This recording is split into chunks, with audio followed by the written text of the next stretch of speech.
All right, back on a conversation. We're going to talk to an old friend here, one of my favorite people in politics. She's busy, well, let's put it this way, holding Sinema accountable in Arizona lately, but she's got a new project too. It's Brianna Westbrook. She's chair of the platform committee for the Democratic Party in Arizona, former Just Democrat in Arizona's 8th Congressional District, and former political director of Equality Arizona. All these are adding up. There's a lot. And now senior advisor of Down Ballot Progress. Brianna, welcome back to TYT. Good to be here. Good to be here. Great to have you. All right. So I want to ask you about Down Ballot Progress in a second, but let's talk Arizona politics. So you're an important part of the Arizona Democratic Party, which I love. And unfortunately, you've got one of your senators, Sinema, who is one of the top conservative and corporate Democrats in the country. So how are you guys trying to hold her accountable within the Arizona Democratic Party? Well, realistically, we're doing a lot of things collectively, both inside and outside the Democratic Party. We're organizing in the Democratic Party, passing resolutions, we can stay like rooted in our values as the Democratic Party in Arizona. At our last state committee meeting, we have passed 3 really important resolutions. The first one was full party support for the Arizona Democratic Party for the PRO Act. The second was passing the For the People Act. And third, and most importantly, because without the abolishment and ending or reforming the filibuster, we cannot pass any legislation. So we passed 3 important resolutions, and that third one was full party support for ending the filibuster. Our Arizona voters sent 11 electoral votes for Joe Biden for a reason. They believe in his platform. They're ready to build back better. And right now, Sinema is a roadblock to progress.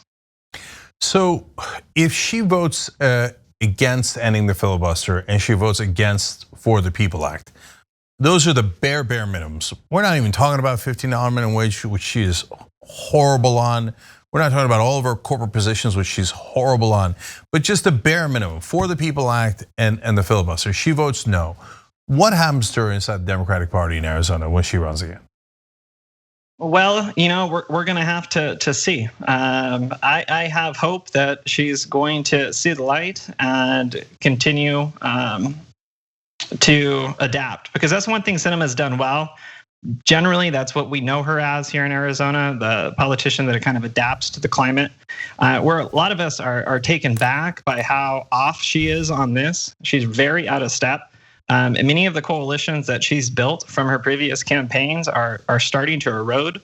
I don't know if you saw the interview yesterday on CNN. We had one of the co-executive directors for Lucha, Living United for the Change, one of the most powerful grassroots organizations in the country, one of the most influential in the state of Arizona for helping elect Democrats, came out and was very, very unapologetic and saying, like, we're going to support a primary challenger if she doesn't come around. And hearing that from Lucha sends shockwaves across Arizona, because they're a very powerful organization, and they were very, very, like I said, influential in her election in 2018. So I'm going to run a scary theory by you, Brianna. She missed the vote on the January 6th commission. That was a very weird vote to miss if you're a Democrat. That one is not 1% controversial within the Democratic Party. When I saw that, I thought, uh-oh, she's gone.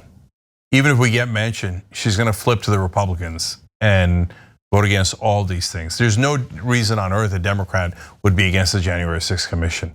So what do you think the chances are that she actually just becomes a Republican? I think there's a better chance of her becoming an independent before a Republican.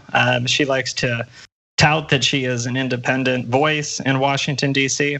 I think that's a better shot than becoming a Republican. But, I didn't think that she'd miss that vote for the January 6th commission. I didn't think that she would vote against the amendment for raising the federal minimum wage to $15 an hour. After all, Arizona's minimum wage is $12.15. And Mark Kelly voted for that. So they split the ticket there, I guess you could say, on that amendment. So I don't know. It's very hard to predict her in this current climate, because she's never been in the majority before. So this is all new to her.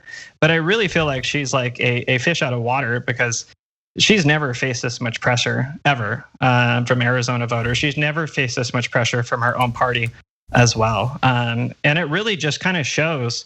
And I'm really impressed with the collective energy that's centered around moving her and eliminating the filibuster in Arizona, and how broad the coalition is.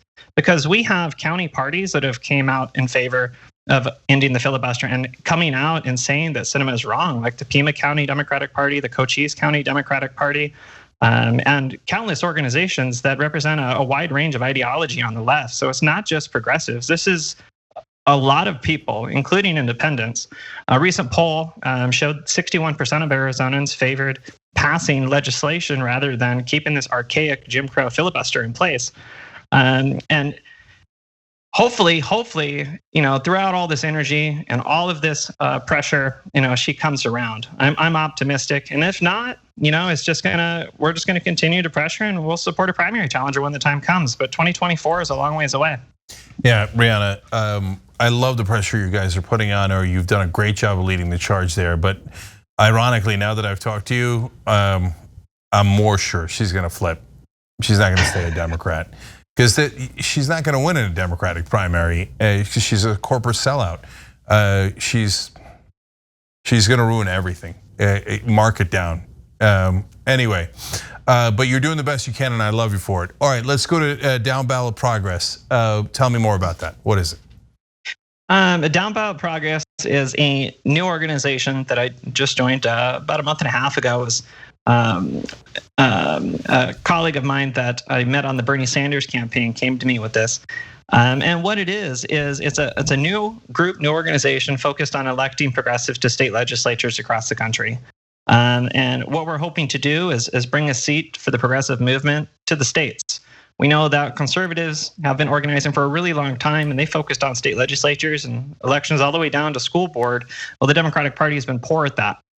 So we hope to build a bench of candidates that will eventually run for federal office too, because we know a lot of our representatives in Congress actually began their journey into politics in state legislatures. We want to accomplish this by one of two ways. We want to build out a volunteer base that doesn't lose its infrastructure just because campaigns ends. As a person who has ran for office before, it's incredibly difficult to build out a campaign staff. There's no manual on how to run for office.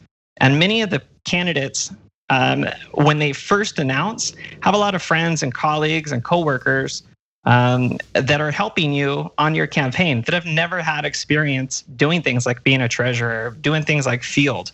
So what we hope to do is to develop a training program to train potential staffers on how to run campaigns, so we can be more successful and build out campaign staff to help state legislative races across the country. So there's two components here: building out that infrastructure that's sustainable for volunteers, that doesn't die at the end of campaign cycles, and building a training program so we can have the staff available and ready to roll come campaign season. So let's pick a specific example and see if we can get this. By the way, of course, I know how hard it was. Brianna was one of the first Just Democrats to run, along with the great fighters like Amy Vilela, Paula Jean Swearengin, and Cori Bush, AOC, who are now in Congress.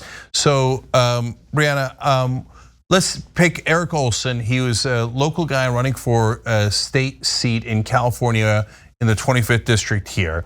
When he's running, he's got no infrastructure. He's progressive, so he has very little money.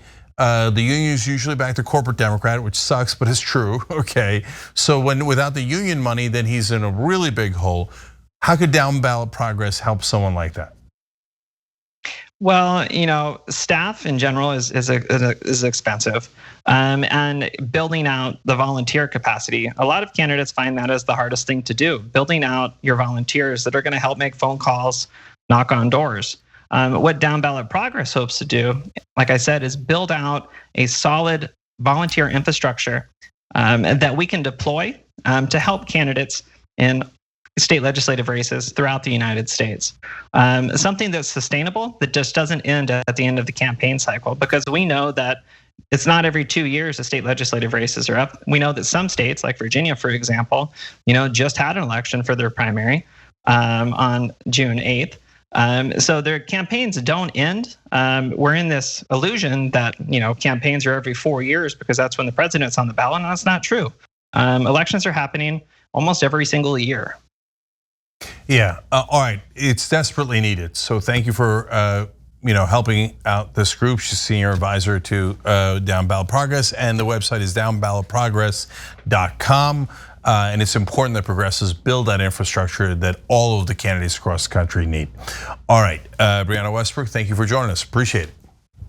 Thank you. See you again soon. Thanks for watching The Young Turks. Really appreciate it. Another way to show support is through YouTube memberships. You'll get to interact with us more. There's live chat emojis, badges.